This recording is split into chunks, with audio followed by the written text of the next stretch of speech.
Aku akan memanggil engkau dengan namamu. Allah mengenal setiap kita, siapapun dan apapun yang kita lakukan. Dia mengenal entah kita tidur atau terjaga, entah di jalan yang lurus pun di jalan yang berkelok-kelok. Tuhan mengenalmu, bahkan Dia mengenal semua rambut di kepalamu. Dia bisa menghitung semuanya.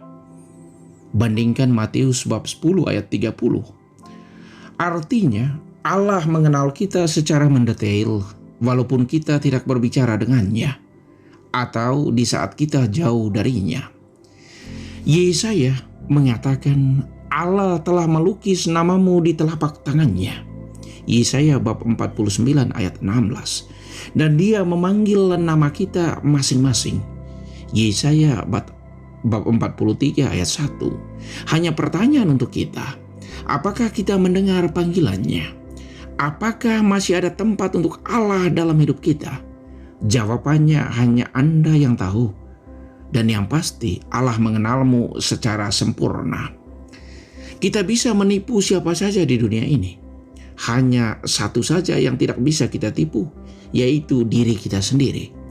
Suara hati kita sendiri. Di saat kita menipu orang lain, hati kita terus berbicara lain. Dia berontak dan katakan, "Tidak, yang kamu katakan itu salah." Tetapi pikiran kita kadang tidak menghiraukan apa yang hati kita katakan. Sehingga sesudah menipu, hati kita kembali protes. Di saat kita sanggup untuk mendengarkan kata hati, di saat itu kita menjadi orang yang baru kembali.